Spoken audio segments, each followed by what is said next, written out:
अंकिता ने हमेशा सोचा था कि आंधी तूफान साधारण बातें हैं। टिन की छत पर पड़ती बारिश, खिड़कियों का आधी रात को कांपना, हवा की लंबी कराह, वह सबकी आदी थी। पर आज की रात अलग थी। बादल आने से पहले ही घर में एक भारी दबी हुई खामोशी उतर चुकी थी, जैसे दीवारें किसी होने वाली बात का इंतजार कर रही हों। उसका मामा हरिचरण शाम से बेचैन होकर घूम रहा था। वह गुस्से में भी टहलता था, सोचते समय भी, और जब वह कुछ छिपा रहा होता तब भी। आज तीसरी वजह थी। उसके कदमों की आवाज में एक अजीब घबराहट थी, जैसे वह किसी चीज की गिनती कर रहा हो जिसे वह दूसरों से छिपाना चाहता था। अंकिता, वह अचानक उसके कमरे के दरवाजे पर आकर बोला, आज रात तूफान ज्यादा होगा, तुम स्टोर रूम में सो जाना। अंकिता चौंक गई। Store room? वहां क्यों? सुरक्षा के लिए, उसने कठोर आवाज में कहा। वहां कोई खिड़की नहीं, कोई खतरा नहीं, तुम वहीं सोओगी। उसने कोई और वजह नहीं दी। वह कभी नहीं देता था। उसकी माँ, जो कोने में कपड़े तह करने का नाटक कर रही थी, नजरें नहीं उठा पाई। उसी से अंकिता को समझ आ गया, कुछ गड़बड़ है। वे दोनों जानते हैं। पर माँ, जाओ बेटा, माँ ने फुसफुसाया, बहुत जल्दी में। बस आज की रात, कल सब सामान्य। सामान्य, यह शब्द ही झूठ लग रहा था।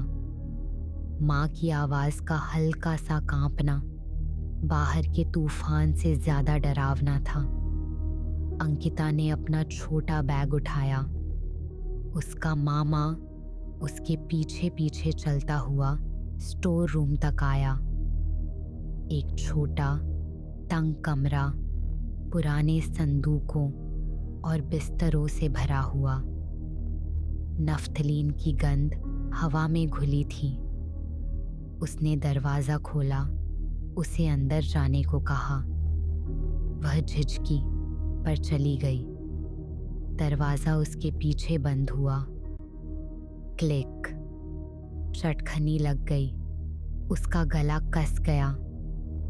चिंता मत करो, मामा ने कहा, सुबह खोल दूंगा। उसके कदमों की आवाज दूर होती गई। फिर खामोशी। अंकिता पतले गद्दे पर बैठ गई। दिल भारी था। हवा में एक अनजाना डर था, जैसे घर में कोई अदृश्य घटना होने वाली हो। उसने फोन निकाला, सिग्नल नहीं।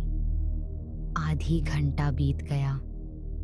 बाहर की रोशनी दरारों से झिलमिलाती रही।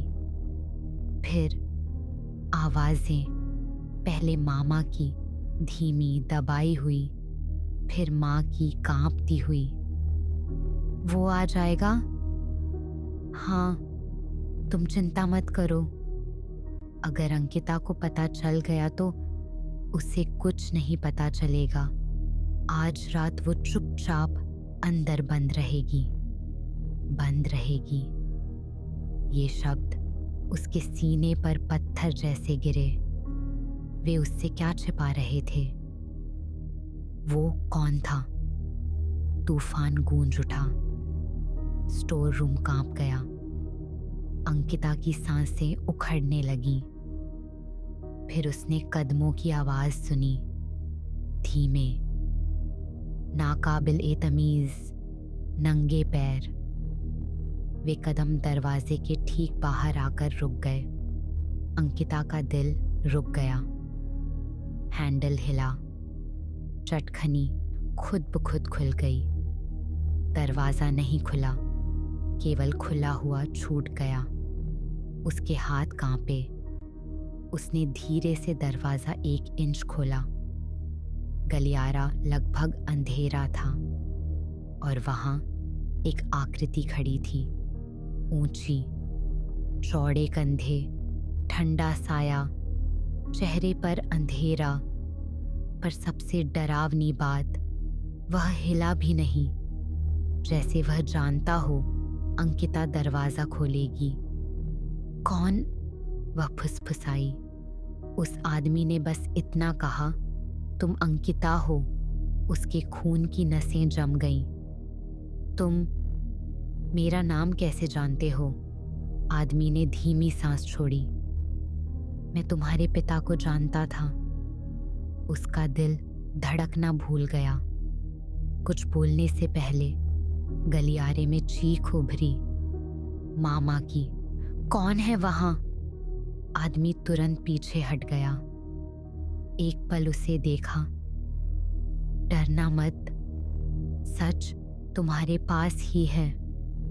और वह अंधेरे में गायब हो गया। मामा दौड़ता हुआ आया। दरवाजा क्यों खोला? कोई था? अंकिता ने कहा। कोई नहीं था, उसने झटक दिया, बहुत जल्दी। तुम्हारा वहम है। नहीं, वो मेरा नाम जानता था। उसके चेहरे पर डर चमका एक पल को, फिर गायब। अंदर चलो, उसने झुंझलाकर कहा और उसे कमरे में धक्का देकर 2 चटखनियां लगा दी। अंकिता बैठ गई। दिल धड़क रहा था, जैसे बाहर का तूफान भीतर उतर आया हो। फिर फोन पर एक संदेश आया, उस आदमी पर भरोसा मत करो जो तुम्हें बंद कर रहा है। उसकी सांस रुक गई। दूसरा संदेश, और अपने पिता के बारे में जो कहानी बताई गई उस पर भी मत भरो। बाहर आकाश फटा, लाइट झिलमिलाई और अंकिता को पता चल गया, आज रात उसकी जिंदगी की नींव टूटने वाली है। अंकिता उन 2 संदेशों को इतनी देर तक घूरती रही कि शब्द दिल की धड़कन की तरह धड़कते हुए लगने लगे। दरवाजा बंद करने वाले आदमी पर भरोसा मत करो, उसका मामा। फिर दूसरा, तुम्हारे पिता के बारे में जो कहानी बताई गई उस पर भरोसा मत करो। उसकी उंगलियां कांपने लगी। बरसों से उसने इस घर में अपने आप को छोटा करना सीख लिया था। हल्के कदम, धीमी आवाज, बिना सवाल के मान लेना। उसके पिता की मौत एक बंद अध्याय की तरह पेश की जाती थी, जिसे खोलना किसी अपराध जैसा माना जाता था। पर एक ही रात में वह अध्याय अपने आप पलटने लगा था। तूफान और तेज हो गया। खिड़कियां कांपी, हवा भारी हो गई। किसी अनदेखे कोने से कोई सच्चाई उसे आवाज दे रही थी। उसने कांपते हाथों से लिखा, कौन हो तुम? कोई जवाब नहीं, लंबी चुप्पी। आखिरकार एक संदेश आया, बोलने का वक्त आ गया है, डरना मत। बोलने का वक्त। इन शब्दों में एक पुराना बोझ था, जैसे किसी ने सालों से कही न जा सकने वाली बात को दबा कर रखा हो। फिर उसे बाहर से हल्की आहट सुनाई दी। कदम नहीं, जैसे कोई दीवार से टिक कर खड़ा हो। वह दरवाजे के पास गई। फिर एक बेहद हल्की दस्तक। अंकिता। दरवाजे के पीछे से धीमी आवाज आई, दरवाजा खोलो। मैं अंदर नहीं आऊंगा, बस बात करनी है। वह जड़ हो गई। आवाज वही थी, वही आदमी जिसने पहले उसका नाम लिया था। उसने दरवाजा नहीं खोला, पर फुसफुसाई, तुम कौन हो? एक पल की खामोशी, फिर शांत स्थिर उत्तर, राघव।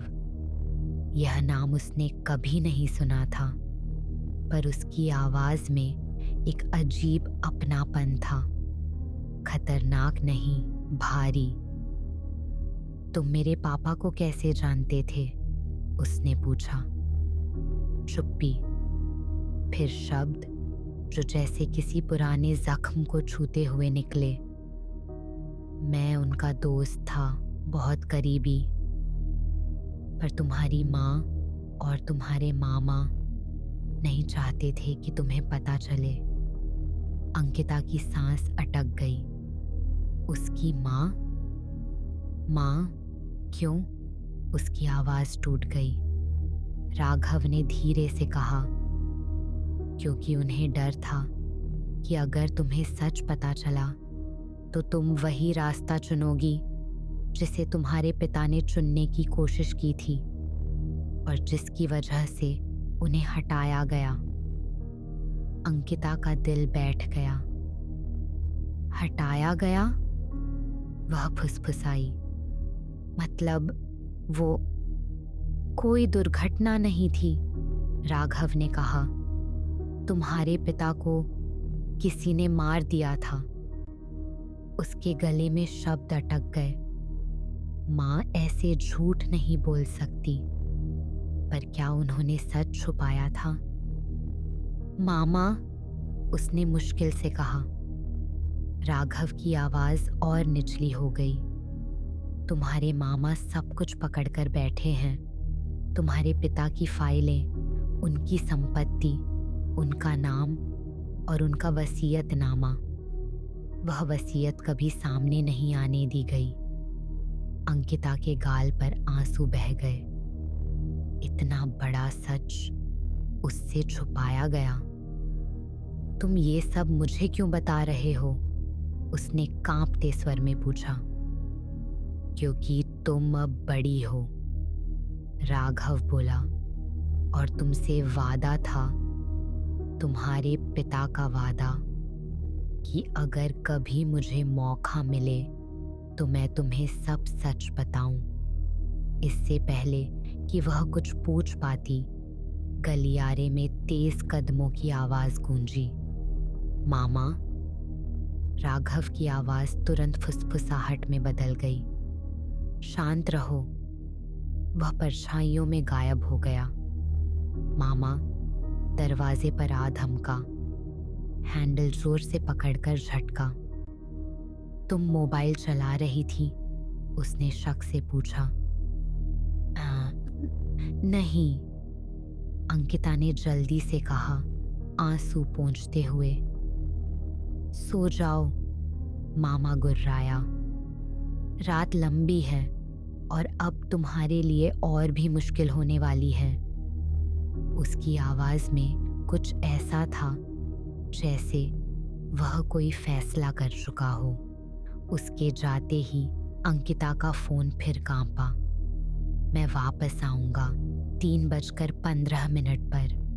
तैयार रहना। उसकी सांस अटक गई। फिर दूसरा संदेश। तुम्हारी माँ मुझसे कभी प्यार करती थी, इसलिए वो मुझे रोकता है। अंकिता का दिल जैसे 2 हिस्सों में बंट गया। उसकी माँ और राघव। एक और संदेश। जब मैं अगली बार दरवाजा खोलूं, हिचकना मत। अगर तुम यहीं रही तो तुम्हारे मामा की योजना तुम्हें नहीं छोड़ने वाली। उसके हाथ ठंडे हो गए। वह कांपती हुई बैठ गई। अगले कमरे से उसे माँ के रोने की आवाज आई, धीमी, टूटी हुई, जैसे कोई इंसान पहले ही किसी खोई हुई चीज का मातम कर रहा हो। अंकिता ने घुटनों को छाती से लगाया, अंधेरे से फुसफुसाई, पापा, सच क्या है? आज की रात इतनी भारी क्यों है? कोई जवाब नहीं आया। बस घड़ी की सुइयों की लगातार टिक टिक उसे 3:15 की ओर खींचती हुई। कहीं बाहर अंधेरे में राघव इंतजार कर रहा था। कहीं अंदर बंद दरवाजों के पीछे उसका मामा तैयारी कर रहा था। दोनों उसके पिता के बारे में जानते थे। दोनों उसकी तरफ अब बढ़ रहे थे, पर वह केवल एक से सच की उम्मीद कर सकती थी। तूफान की आवाज और तेज होती गई, जबकि घड़ी धीरे धीरे उस समय की ओर बढ़ रही थी जिसे राघव ने कहा था। 3:15। तंग स्टोर रूम में बैठी अंकिता दीवार से लगी थी। उसकी आंखें दरवाजे के नीचे दिखाई देने वाली हल्की रोशनी पर टिकी थीं। हर हलचल चेतावनी लग रही थी। हर आवाज किसी आने वाली बात का संकेत। उसका मामा 2 बार पास से गुजर चुका था। दोनों बार धीमे कदमों से। दोनों बार जैसे वह सुन रहा हो, और एक बार उसे लगा वह दरवाजे के ठीक बाहर खड़ा रहा, जैसे सांसें गिन रहा हो। कुछ बन रहा था, कुछ ऐसा जिसे वह चाहता था कि अंकिता समझ न पाए या तैयार न रहे। फोन कंपन हुआ। राघव का संदेश। 15 मिनट बचे हैं। जब मैं 2 बार दस्तक दूंगा, खोल देना। अगर वह मुझसे पहले पहुंच जाए तो भाग जाना। उसका दिल धड़क धड़क गूंजने लगा। वह बातों को नाटकीय नहीं बना रहा था, वह सचमुच खतरे की तैयारी करा रहा था। उसने टाइप किया, मैं ही क्यों, आज की रात क्यों? उत्तर तुरंत आया, क्योंकि तुम्हारे पिता की वसीयत उसके पास है, क्योंकि वह आज रात उसे नष्ट करने वाला है। अंकिता की सांस अटक गई। वसीयत, आज रात। और तुम यहाँ क्यों आए? इस बार उत्तर में कुछ देर लगी, क्योंकि तुम्हारी माँ ने मुझे कभी सबसे ज्यादा भरोसा किया था, क्योंकि तुम्हारे पिता मेरी तलाश में निकले थे जिस रात वो मारे गए, क्योंकि मैं दोनों को बचा नहीं पाया। अंकिता ने आंखें बंद कर ली। वह तय नहीं कर पा रही थी कि उस पर भरोसा करे या डर जाए। एक और बिजली कड़की। इस बार दरवाजा हिल गया और उसी के बाद कुछ खिसकने की आवाज। उसका मामा कुछ भारी चीज फर्श पर घसीटता हुआ। पहले लगा शायद कोई फर्नीचर है, फिर एहसास हुआ ये लकड़ी नहीं थी, ये कपड़ा था, एक बड़ा भारी कपड़ा। उसका दिल डूब गया। माँ की सिसकियां उसने फिर नहीं सुनी थी। डर की एक सुई सी चुभन उसके सीने में उतर गई। खिसकने की आवाज बंद हो गई। खामोशी, घनी दम घोंटू खामोशी। फिर का दरवाजे के ठीक बाहर फुसफुसाहट। अंकिता, मामा की आवाज, पर वैसी नहीं जैसी हमेशा होती थी। यह नर्म थी, सधी हुई, बहुत सधी हुई। बेटा, दरवाजा खोलो। अंकिता के रोंगटे खड़े हो गए। दरवाजा खोलो, उसने दोहराया। मुझे तुमसे एक जरूरी बात करनी है। अंकिता की आवाज कांपी। अभी नहीं मामा, सुबह तक, उसने कहा। कुछ लोग जिंदा नहीं रहेंगे। उसका खून जम गया। लंबा भारी विराम। फिर उसने ठंडे सुर में कहा, तुम्हारी माँ रुककर अब हमारे बीच नहीं आ सकती। अंकिता ने अपने मुंह पर हाथ रख लिया ताकि कोई आवाज ना निकल जाए। फोन फिर कंपन हुआ। राघव, मैं अंदर हूँ, वह तुम्हारे पास है, चुप रहो।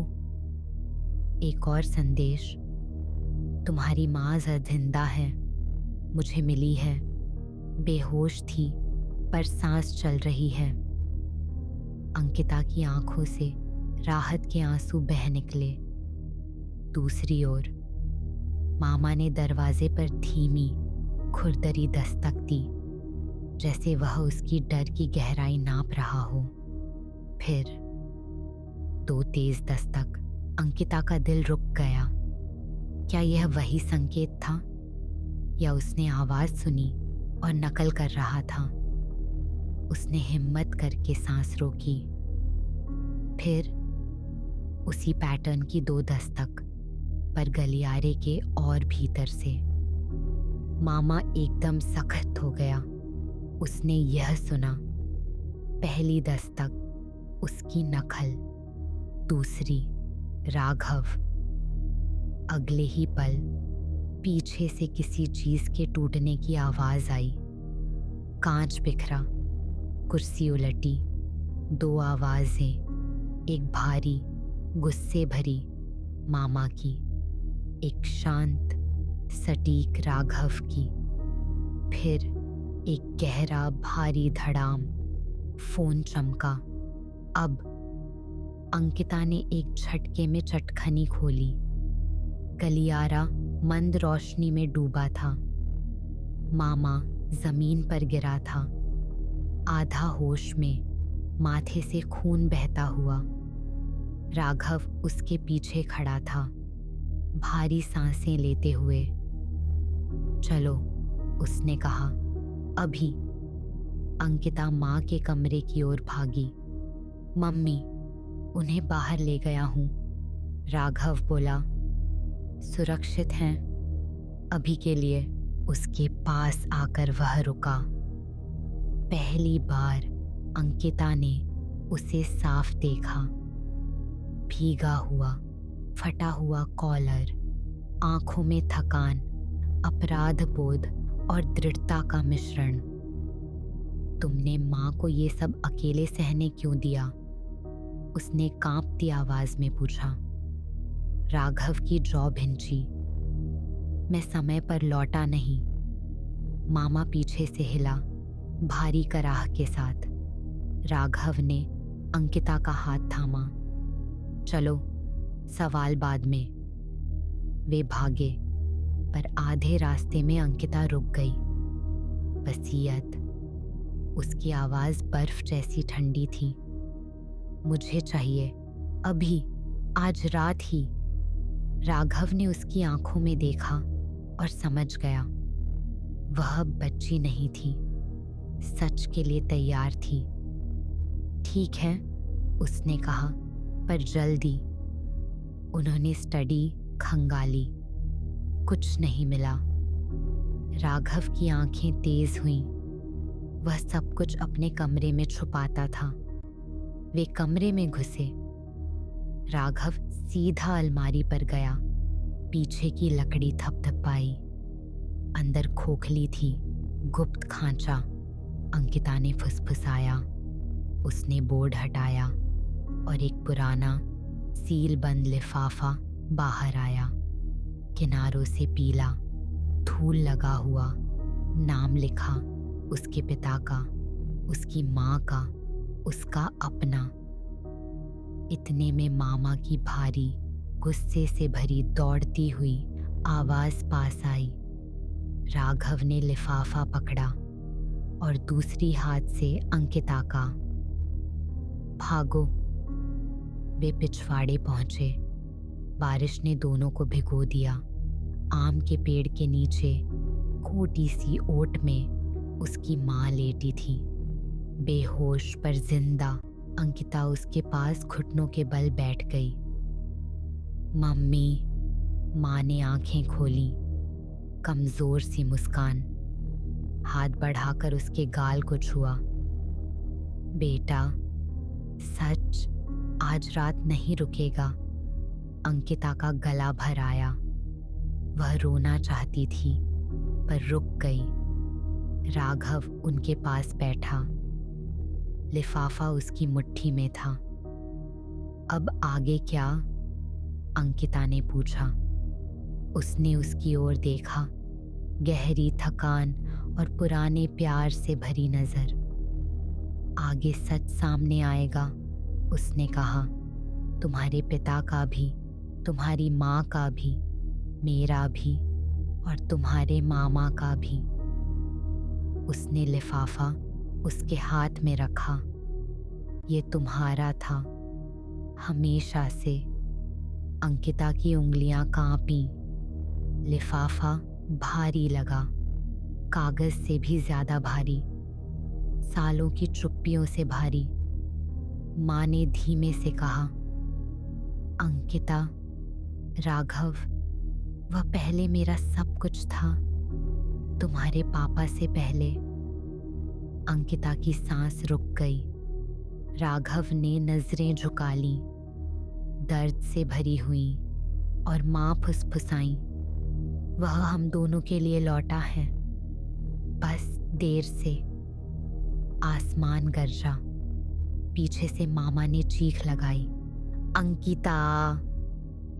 राघव खड़ा हो गया, माँ और बेटी को अपने पीछे किया। पीछे मत देखना, उसने कहा। अंकिता ने नहीं देखा। उसने लिफाफा सीने से लगा लिया और तूफान में अपने पिता का नाम फुसफुसाया। राघव आगे बढ़ा, उस आदमी का सामना करने जिसने सालों से इस घर पर राज किया था। तूफान गूंजता रहा। सच उठ चुका था और अंकिता जानती थी, सूरज उगने तक इस घर का कोई रिश्ता पहले जैसा नहीं रहेगा।